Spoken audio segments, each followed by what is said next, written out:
Hi, everyone. I'm Jeff, And I'm Anna. and you're listening to We Judge a Show by Its Pilot, a podcast where we do exactly what the title says. On today's episode, we're judging the pilot of a show neither one of us have ever seen.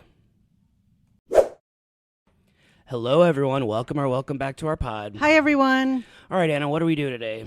We are doing a show we've never watched, Uh-huh. but it is also a listener suggested show Oh, okay. because we decided we needed to hear from the people and we needed some suggestions Yep. of maybe some different shows that we hadn't heard of and what not a better way to hear from all of our friends and listeners. Exactly, and this is going to be our first of two fan suggested Yes. shows. And so today, the one that you're listening to is going to be one, and then next Friday, we're also going to be judging the pilot of a show that was suggested by a fan. Yeah, so this one was suggested by my sorority sister, Paige. Shout out to Paige if you're listening. I hope you're listening. And this one is Heartbreak High. It is a Netflix original. They are based in Australia, and it is also, I didn't actually know this until we started watching it, that it's based on a show from the 90s in Australia, also called Heartbreak Hotel. It was like Heartbreak High. Wow, I'm thinking songs. I know, I was like, And Elvis? yeah, so it was like the 90210 of Australia, pretty yeah. much. It was like a drama type. So all right, we're gonna talk about the pilot, but first we're going to Anna's gonna give us some episode and series information. So Anna, let's hear it. All right. Heartbreak High, the pilot was called Map Bitch. Yes. All right. The pilot, along with the rest of season 1, was added to Netflix on September 14th, 2022. The second season was recently added on April 11th, 2024, with the third and final season premiering sometime next year. The series is, as Jeff just mentioned, a soft reboot of a teen drama from the 90s with the same name. Both shows are set in the same city at the same school called Hartley High. The key difference between the originals, in the original series, it leaned more towards kind of melodrama, like, say, a Degrassi or 90210. But the reboot is kind of more of a little bit of a comedic take. Yeah, it still has that drama to it, but it definitely has a much more lightened, much more comedic. Yeah, like you said, like a comedic take.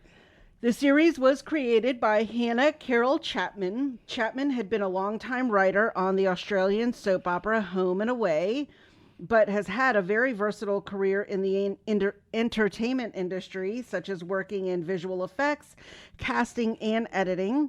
The pilot was written by Chapman and was directed by Gracie Otto, who would become a recurring director for the series. The series follows the lives of students at Hartley High over 20 years after the original series, and you can currently watch the entire series on Netflix. So why did we never watch this show? I'm just going to be completely honest. I'd never heard of it. I don't even think it popped up as a suggestion. Yeah, I remember watching a trailer for it. Maybe it was back in 2022, like right before the first season, because I remember the map. I remember like that whole story, but like, it just never popped up. If it debuted in September of 2022, I'm always thinking to my calendar, 2022 was probably when I first started traveling back for work a lot post-pandemic. Like that was the first fall that they said, okay, you can start visiting your schools again. So, I mean, I'm just putting that out there as I was probably gone at least 1 or 2 nights a week in August through November. Yeah, I mean, like even just kind of what it's about. I mean, maybe because I think the only kind of connection would be like sex education, just because it has that similar. I was going to say that pacing and style and just the schools and the students. Like and I'm surprised it never popped up on our feed too. ever. Yeah, that's interesting. Anyway, so the whole series kind of takes off whenever a scandal happens at Hartley High, where basically a sex map is created, and it creates this big scandal at the school. Did you ever have like a scandal of this caliber at any school that you went to? I'm really trying to think of, say, a sex scandal. Doesn't Now, just have to be a sex scandal, just a scandal in general. Scandalous. So I had maybe a couple. So there was one girl. I went to a magnet school. It was a pretty small magnet school, and there was one young girl in our class who she got pregnant, and they actually made her leave, which was to me pretty scandalous because I'm like, you know, right. I'm like, so you're going to deny her education because she's pregnant? You know, like, right. I mean, none of us really felt like it was that big of a deal. You know, I don't want to say her name or anything, but I did always wonder what happened. It was really late in my high school year. I actually want to think we were seniors perhaps when it happened. Yeah. And I don't know, like, whatever, you know, if she got her diploma from our high school, if they let her just finish. But that to me was kind of one of the things. But I think it was more like a lot of us were upset that they made her leave. Okay. We were taking her side. We were against the administration. I think another one was, so I think I've mentioned we did not have like a real, like, totally fully functioning cafeteria. Yeah. And so this is kind of maybe really silly, but next door to our school literally was a Burger King. And one fall during like parents' open house, a bunch of parents parked in the Burger King parking lot, and Burger King had all of them towed. Wow. And so they came out from all of their parent teacher, you know, like visiting all of the teachers, and to find their cars had been towed. And if you've ever been towed in New Orleans, you have to go down to the tow lot on Canal Street, and it's a very scary place. But after that, we did a boycott of Burger King, and we refused to go to lunch there. And I can assure you that Burger King made a lot of money off of our lunches every day. I bet. How many students? It was maybe like 1,000 of us, maybe not even that many, but we were the primary breadwinner for this franchise. Oh, yeah, I mean, if even a few hundred of us went there for lunch, I mean, that was major money. And that's their lunch rush. They're right. Yeah. So we boycotted. There were shirts made, and Wow. Oh yeah, it was awesome. hilarious. And so after about a week, I think like the manager came over and talked to our principal and said that if there's ever like an after hours event at the school, that he would work it out for parents to park there again. Oh, okay. Like, and he would not have them towed, but that, it was something to that effect. I don't know, like, you know, but you know, if you've ever had your car towed, it's not cheap. It's usually not. like about $200+. Yep. And I mean, maybe it wasn't that much in the 80s, but it's still a lot to some people. You know, I mean, any money is a lot, especially when you come out late at night after a school event and your car's not there. Right. So that was probably, you know, I don't know if you call that a scandal, but it was a great way for students to protest and have their voices heard. Yeah. We would just like literally sit across like on the sidewalks and, you know, eat our lunches and not go to Burger King. So yeah, we made a difference. He walked across the street first and came over to talk to our principal. Power of the people. Power of the students. Power What about of you? the What voice. about Woodlawn? Not Woodlawn. Well, Woodlawn, but the first scandal that I thought of, it was actually maybe you that kind of struck my memory from it. I don't fully. Anyway, so there was this show in the 90s called Flash Forward. It was this kind of teen show that was on Disney, I believe, but it was Canadian, and it was like Ben Foster's first show. And there was this whole storyline where they had this thing called a cool book, and this is pre Mean Girls. This is before Burn Book. This is like the 90s version of that. And basically, it was the same exact concept, except it wasn't like I think in Mean Girls, it was just privately used by the three plastics, whereas it was kind of like, honestly, it was like a primitive Twitter feed. I mean, it was like a primitive Reddit kind of thing where you had a notebook, and I went to a smallish school. There's maybe like 80 kids in our grade, so you could fit all of our names on each piece of paper, everyone in our grade, and people would just write comments about you. Oh my gosh. And so some of it was really nice. You can tell when your friends wrote something in there, and then you could tell when it wasn't one of your friends. They would say very mean things. I don't fully ever remember getting made fun of that badly in there. Maybe I just either didn't care or just blocked it out of my memory, but I remember there were some pretty heinous things being said. Who held this book? Where was it? Okay, so I know who started it, but I'm taking that to my grave. And I'm just kidding. I don't fully remember who started it. I remember who originally was in possession of it when it came to me. Did you ever write in the book? And of course I did. Oh my gosh. Of course I did. I was never mean though. I was never mean. I would like write like dumb stuff with my friends, be like, "Hey, did you see what I wrote?" Like I would just like do stuff like that. Right, little hearts and flowers. I was never like mean. No, I've always been. No, I've always been Nine Inch Nails. I've always been very silly. I would never be mean. I would never be like that. Okay.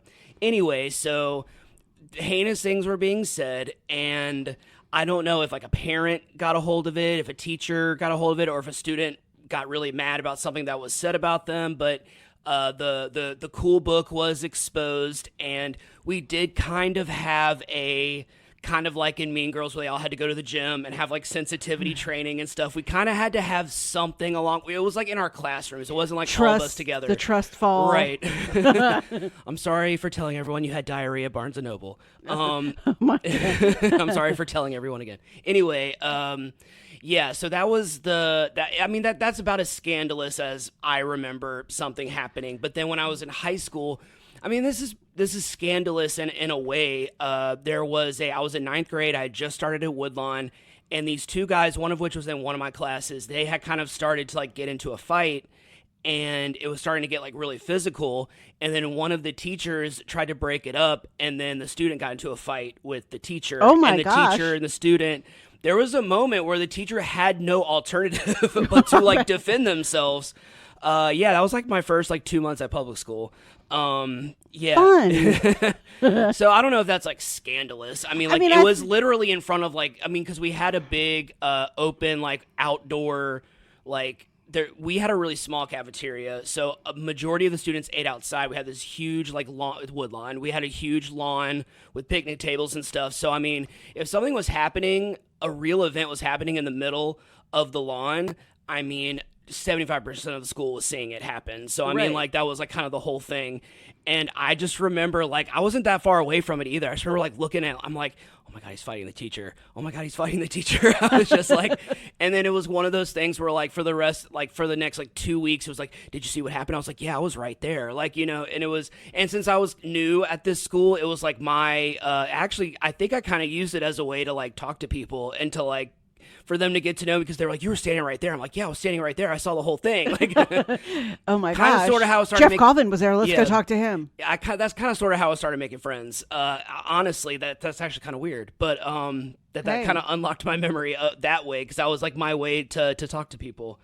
I think we may have also had like the rumors of teachers. We had that too. You know, like maybe dating or drugs or like whatever, but nothing really that I can think of super scandalous. So we had a teacher at Woodlawn that would write notes to our other teachers and saying that we have to take a test in their class, and he would let us like skip school and stuff. Oh my gosh. We did have that. So I guess that's a little scandalous. He was fired, so it doesn't matter. Okay. I can reveal that he was fired. And it was, 20 plus years ago.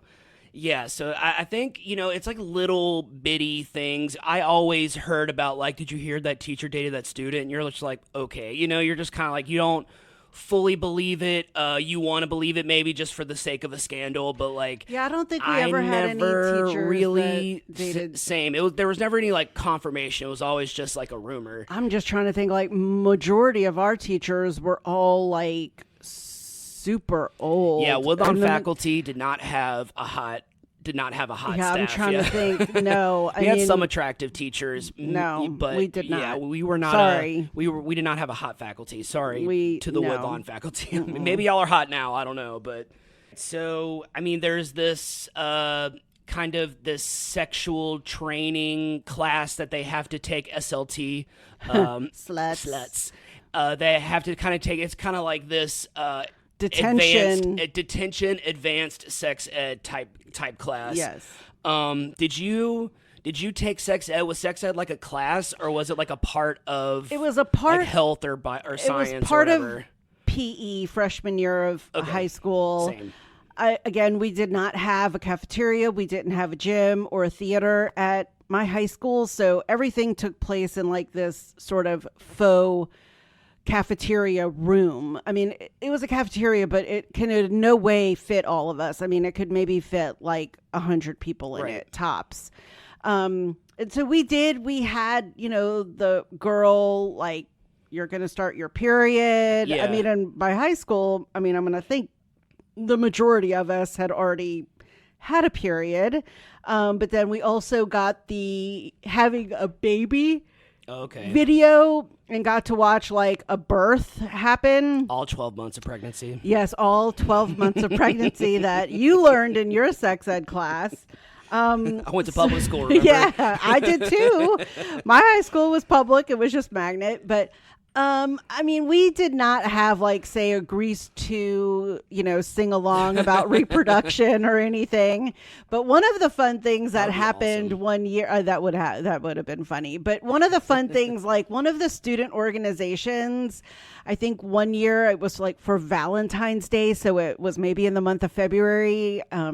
They did this like dating survey, which is hilarious now thinking of like dating apps and stuff. So this was like a major precursor to that. So you would fill out this form of things that you liked or didn't like, and then they would send it off to match the guys and the girls together. And at the end of the week, the company would send back the results, like each of our like results in an envelope. And for the fundraiser part, the club would sell you the answers for like $5 or something. So like to get your envelope of who you matched with. And of course, everyone wanted to see who they matched with. Of course. So you paid the $5. I was like, it was kind of genius of a fundraiser back then. So I just remember that. And then it was like that whole day you were like, who did you match with? Who did you match with? And then you'd be like, oh, I don't like them. But then you never knew technically whose list you were on. I mean, you only saw like the 3 names or 4 names or so that were on your list, but you had no idea whose list you made it onto. It wasn't necessarily the ones that were on yours. Right. So it was always like, whose list am I on? Right. Who's looking at me? We had like something like that in middle school where you got like results and you had to pay for them, and it was never anyone that, I mean, it was either someone that was like, well, for me, it was always someone that was in like 3 grades older than me, so I'm like, they're not gonna. Oh yeah, that was it too. I was like in 7th grade. That was the issue with a 7th through 12th school. But I remember something similar. Yeah, because like, I mean, you like could that. get a senior on your list and you were a freshman, and I mean, they weren't going to go out with you. All right, did you take sex ed? Did they have it for boys at your school? So I took it in first semester of 9th grade. It was a PE credit, just the same as yours. I don't remember any like specific embarrassing thing about it. I just remember like it was 9th grade, so it was a little bit more, and it was also the late 90s, so it was a little bit more direct and straightforward than maybe other people from in the past, because it was very like he was a coach.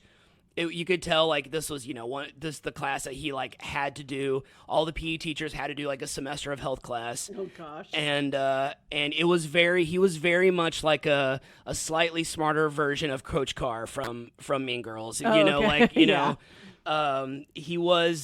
was a really nice guy, but it was he really did not want. I specifically remember it really just seemed like he just did not want to be teaching health class, sex well, I mean, ed. who does? And like, really? I remember like I think I talked about this in the Degrassi episode. We would watch VHSs of Degrassi Junior High in health class as a way to have, I get it, but like we were in high school and we were watching a show about like junior high kids. So it seemed very juvenile that we were doing that. And it was like, yes, they dealt with issues like, Spike's pregnancy was really early on in Degrassi Junior High. So like, I remember watching that episode, but it was done like so cheesily because it's, it's the 80s. But I just remember that class just being like, I think like most sex ed classes, it was kind of a joke. I mean, we weren't really learning anything, it was a very easy A. We really just kind of had to show up. And if we were failing the tests, it was because we were idiots. It wasn't because like he was a bad teacher. It was very easy. The tests were very easy. I remember that being like the easiest class of the semester. Did your school supply any kind of prophylactics or any like sexual like products to y'all?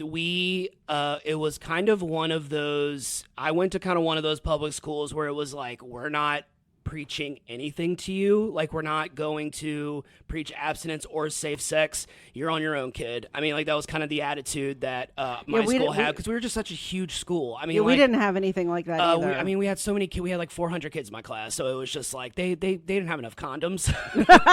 there wasn't a condom budget. So I mean, maybe if you went like into the office or the guidance office, there was like a thing of condoms. But I mean, I never went to the guidance counselor or the nurse. I never went to that either.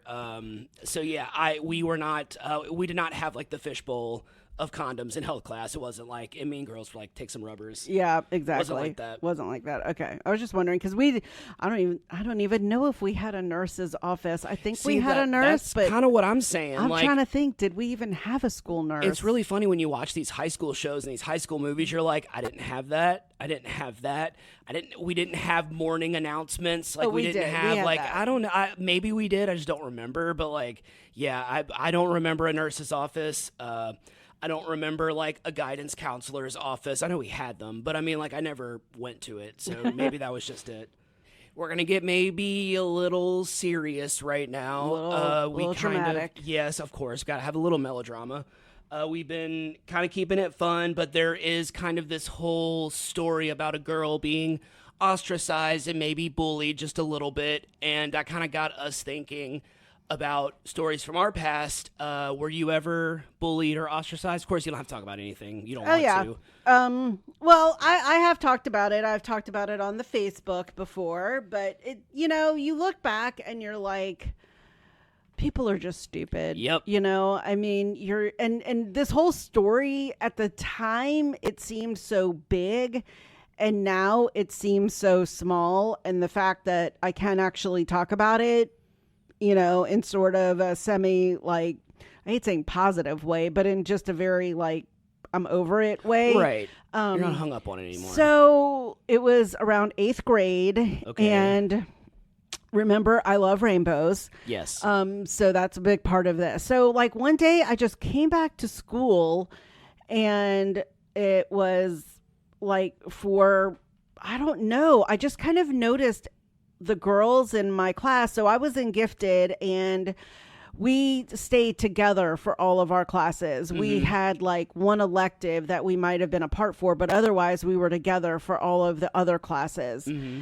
And I noticed they were all wearing these handmade buttons, like cut out of like construction paper or cardstock. And it had like a rainbow with a lightning strike at the end of it. And it had the letters AAO, which stood for the Anti-Anna Organization. I hate this story so much. I know you hate it. And so I didn't know what AAO stood for, but I saw the rainbow and I was like, what are they wearing? And then I go to my locker and I find a note that was signed by just about every girl in my gifted program, except for about 2 or 3 of them. And it was just crazy in the sense, like, they just told me they didn't like me, that they thought I was just stupid, or I don't even remember what the note exactly said. They're stupid. Yeah. And I loved how you said that you would put pudding in their lockers for me. So I said that? Yeah, you did. God, I'm so funny. You are. You would take the cafeteria pudding and put it in their lockers for me. That sounds exactly like something I would say. You would. You would be on my side. And so, like, that whole day, I just kind of was quiet, which is not like me. Right. But the thing was one of my teachers picked up on it. Aww. And she was like, is something wrong? Like, she was just like, you have just not been yourself the past 2 days. And so I actually showed her the note. And she was like, oh, yeah, this is stopping right now. And she gathered all the girls into her class and was like, what is this? What is wrong? And I think their parents might have even been called. I think they got in trouble. And then, what's crazy is I'm friends with many of them still today. Okay. And that's so, good. well, right. But that's just how stupid junior high is. Yes. I mean, yes, 100%. Yeah. So what's kind of just funny about the correlation to what happens in Heartbreak High is that the map was only the truth. They were just mapping it out, and they start ostracizing her for whatever reason. She's just like, I just wrote the map, y'all are the ones hooking up or whatever. But anyway, I get it. But that was probably one of the hardest things at that time that had happened to me. It really gave me a lot of trust issues for a long time. Yeah. It was definitely really hard for me to make friends or to trust anyone. But it did also show me who true friends were. Right. So shout out to Carrie, to Jennifer, to Deanna. I still would have put pudding in y'all's locker. Yeah. So they were the three who did not sign the note. Okay. They don't get pudding. Right. Yeah, I will not share the names of those who did, but there are some who I've actually have seen that I've hung out with before. But again, I think they can look back and go, yeah, I was stupid. Because actually when I did post that on Facebook, several of the girls messaged me. I mean, they were like, did I sign the note? And I was like, actually, yeah, you did.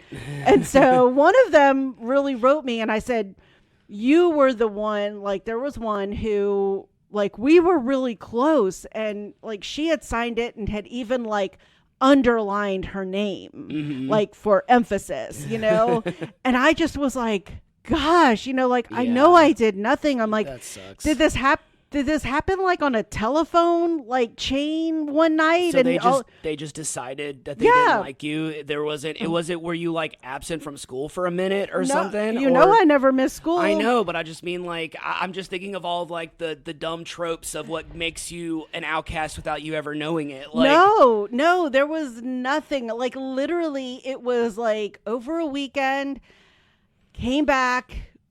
Buttons had been made, letters had been written. So it was a whole weekend process of I think that's what I'm saying. I think they all got on the phone and were like, who can we be mean to next week? It was something as stupid as that. I had too much free time back then. Correct. I mean, because I really I'm being very honest with myself and with everyone listening. I can't even think of anything I could have even done because I'm it wasn't like we were driving. It wasn't like we were going out. I will be very honest. I didn't date anyone in junior high. So it wasn't like any of the guys liked me that I was aware of or that I was going out with someone else's boyfriend that I was trying to steal from them. So it was totally out of the blue.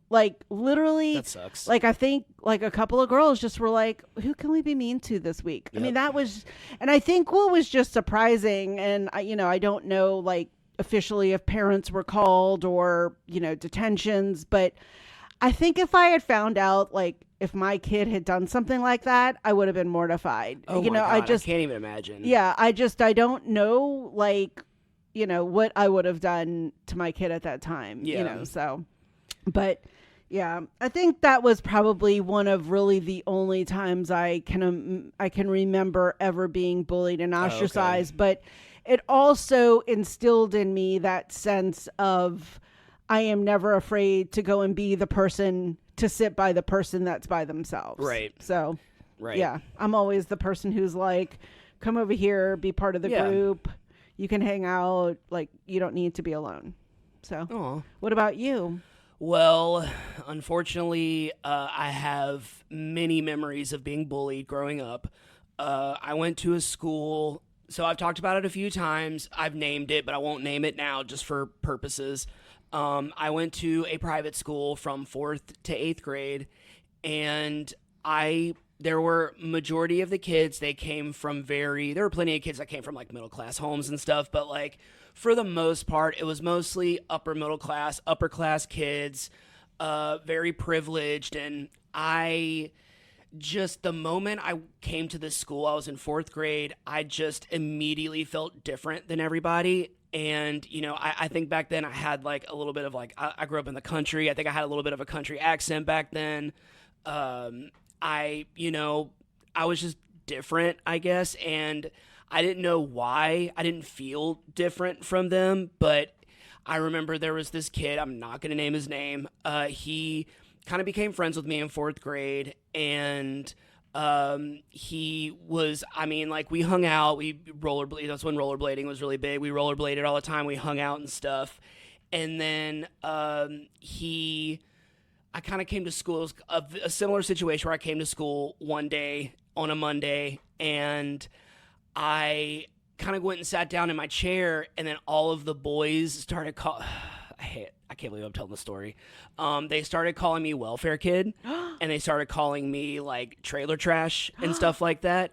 Because the boy that was friends with me, I guess, was being made fun of for being friends with me. So then he started telling them that that he's not really my friend, that his mom like made him hang out with me, and that he hated going to my house because like I practically lived in a trailer, even though I didn't. You saw the house I grew up in. Yeah. I did grow up in a working class neighborhood. It wasn't a fancy by any means. Okay. It was a house though.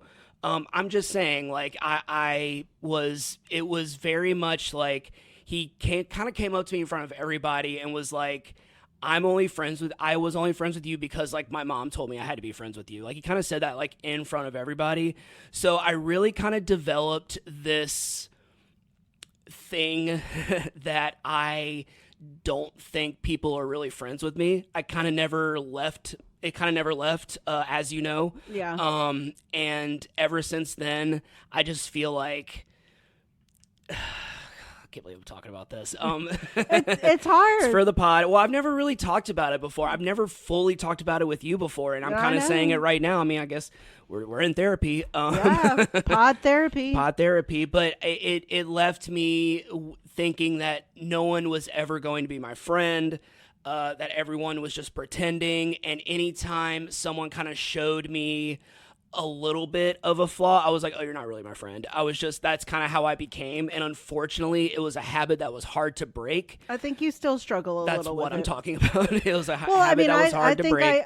I think I do still struggle a lot with the trust issues. Yeah. I mean, I think a lot of people would maybe comment on this and be like, oh my God, you're like the most outgoing person. I'm like, no, that's because I already know you. Right. But if like we were in a group, I wouldn't be the most bubbly. I do not like being the center of attention. And I think that might be why when I'm in a group of people that I don't know, I tend to be quiet. People always think that I'm shy or that I'm timid. I'm like, I'm not. I'm actually really not.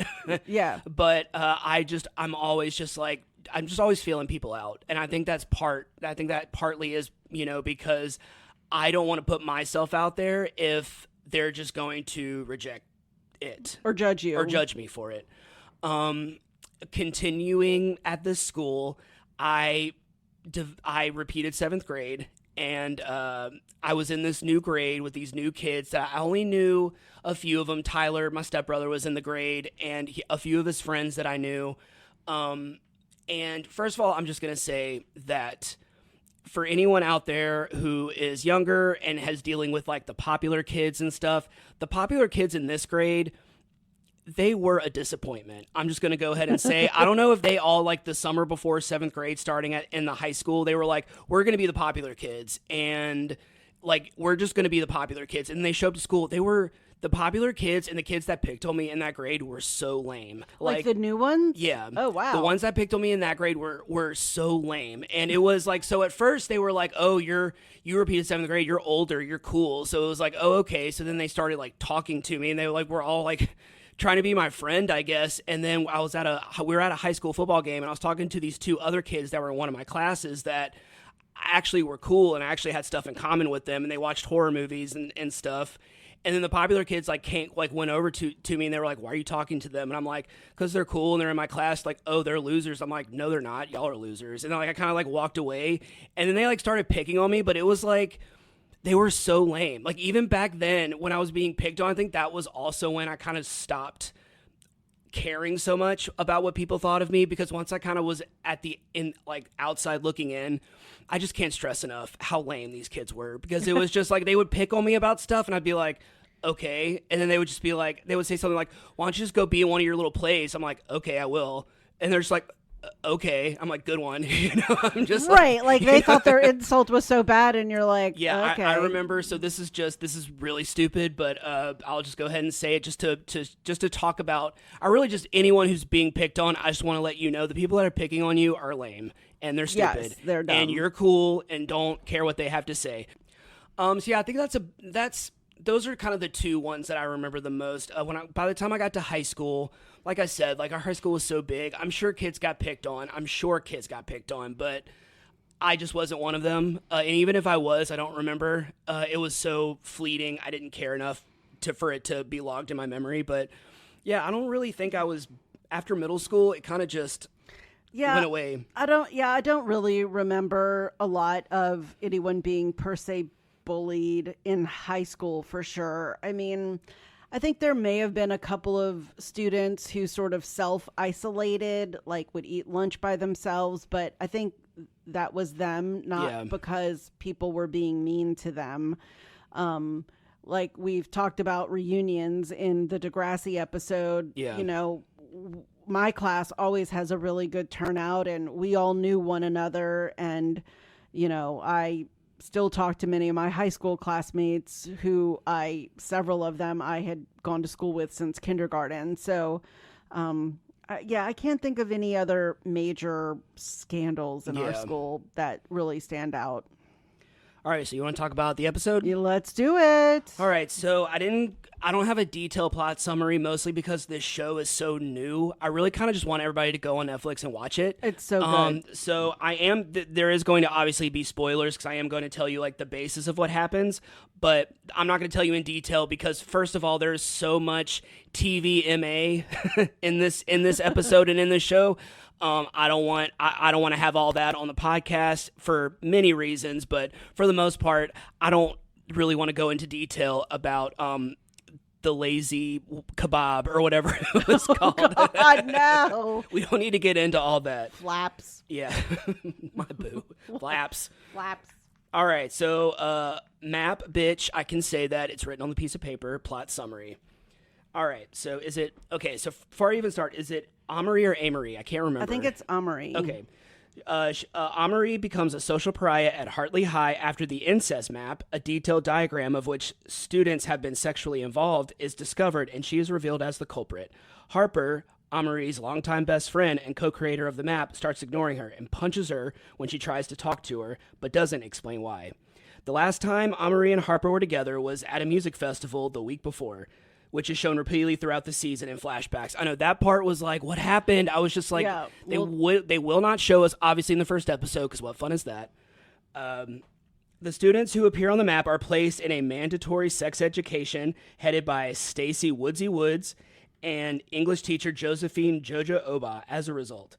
Darren Rivers sleeps on the street after clashing with their stepfather over their non-binary identity and eventually seeks refuge at their father Peter's house. So Peter, Darren's dad, was one of the original characters from Heartbreak High. Oh, okay. So his biological dad was one of the main characters in the original Heartbreak High. So that's like their one connection. I didn't know that until I was typing this. Yeah. Gotcha. Quinny Gallagher-Jones, who's currently my favorite character. I love her. And Darren befriend Amory and take her to a party where she kisses her crush, Dusty Reed. Everyone has a nickname. I love it. Amory tries to confront Harper one last time. At first, it looks like there's going to be some reconciliation. You kind of hear them talking about, like, at some point in the episode, Amory cuts her hair, and they were kind of talking about that.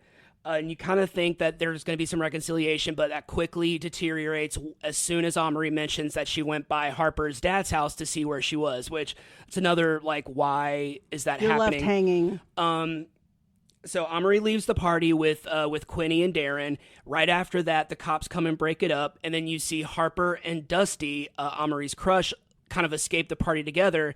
And at the very end of the episode, you see a mysterious hand kind of recreating the incest map, and it says that Harper and Dusty had sex.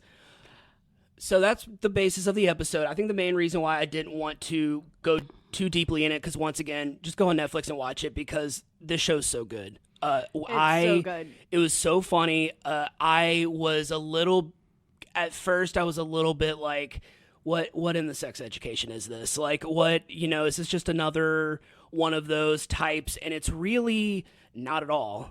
Not even a little bit. It really is more focused on the students rather than focusing on like one person. But yeah, I really, really like this show so far. I did too. I thought it was done in a really good way. It just dove in there and like literally, I think the whole time with all the flashbacks to the festival, you sort of kept waiting for them to show you something, and they never did. So now, I mean, we have to go and finish. They gave you this. just enough to keep wanting more. So, and there's like the curious thing with the dad. Yeah, so you see that Harper is like living with another family, not with her dad.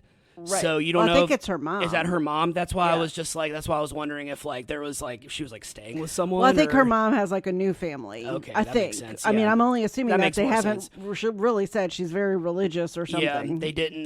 They haven't really delved. Obviously, it's the first episode. They haven't delved too deeply into like Harper's family. But yeah, I really want to know why she got so defensive the moment that the dad was brought up. I want to know. Kind of want to know what happens. Yeah, what I thought was really funny was if you watch this and you see this map, they don't really explain where in relation to the main campus of the building where they were drawing this sex map. It was like an abandoned part of the school. Well, right. Yeah. But I'm just like, how had no one found this map? That's always kind of my thing. Like kids sneak around. You all know when at my old school we had like an abandoned part of the school that some of us would kind of sneak over and smoke cigarettes and whatever. But like I would think smoke cigarettes in school. I did. But yeah, like I kind of wondered the same thing too. Just like how did no one find this map was taken a while. It's an entire wall. Like yeah. It's actually a very cool map. Actually kind of cool looking, and all the different slang terms for all the different sex stuff. And I learned a couple of new things, honestly, when we were talking about what questions to ask. That's why I was like, I mean, I'm sure we had drama. I'm sure we had people that were bullied and ostracized, and it was just in a different way. In today's world, like I've continued to say, I am so glad we did not have Facebook and Snapchats and whatever else technology. So yeah, I think every generation will find their new way of doing the same thing over and over again, which is kind of sad. It is. You hope it ends, but it just will always find a way to continue somehow. So, I mean, obviously, we both are interested and we both want to keep watching. Yep. Yeah, we really, this might be the shortest time we've ever talked about an episode, just because I'm kind of being honest. I really want everyone to go watch it. Like it's so funny. I think you said it when you were giving the summary is like, we don't want to say too much to give too much away. In that first episode, there's so many jokes. There's so many great lines. But I think there's a lot of like dynamics, families between Amory's family, between Harper's famany. There's a mystery between Darren's family, where he... And we haven't even seen some of the other characters' home lives yet. Yeah. Are dealing with parental acceptance and issues. So, and then... Not to mention all the classmates. Right. That's what I was saying. Like, we haven't even seen the other main characters, haven't seen any of their home lives yet. We kind of get a little glimpse of the of Spider, who is is always working and always kind of like has a job. And then, you kind of have Quinny, who, like I said, is my favorite character so far. You're right. She does look a lot like Anya Taylor-Joy. Yeah, and she looks like Harley Quinn. So that's right. With her little ponytail thing. Yeah, was she your favorite too? Yes, I did love her a lot. I think, she was a person who could definitely understand the map. Mm-hmm. And she was just like, well, I did that. They just put it out there, and she actually blamed the guy. Like the guy's the jerk. The guy's the jerk for telling everyone. They just wrote it down. Right. They just put it on the map to, document it, where, she said, well, why am I going to be mad at Amory? And there is also something that, Amory takes the fall for, Right. Yeah, she doesn't sell out Harper. Right. Even though it was her and Harper that made the map, she takes the fall for it. And it also kind of exposes her friends, and so like her friends stopped talking to her. Obviously, that's how she became the pariah. But yeah, I want to keep watching just because I want to see how the dynamic shifts, and just to see like where the characters go. Yeah, me too. Yeah. Definitely. All right. All right, well, that about wraps up this episode. Thanks for tuning in. If you haven't already, go ahead and follow us on whichever platform you're listening to this podcast on. That way you'll be notified every time we upload a new episode. You can also follow us on Instagram at WeJudgePilotPod. You can leave a comment, suggest a show for us to watch now that we are doing fan suggestions, and leave some emojis in the comments, and we'll help you out with that. All right, for Heartbreak High, I have the school, a broken heart, the map emoji, the art, any of the art emojis like the painter's palette or the art piece, tombstones because at one point their party is in the cemetery, right. French fries because that's where Darren gets a job at like a fancy fast food place, any of the music emojis for the music festival that is of the mystery, nice. The Australia flag for Australia, the kiss emoji, and the beer emoji because nice. They all are drinking beers and stuff at this party. Beer. So that's it. All right. We are going to head out, but we will talk to you soon. Thanks for listening. Bye.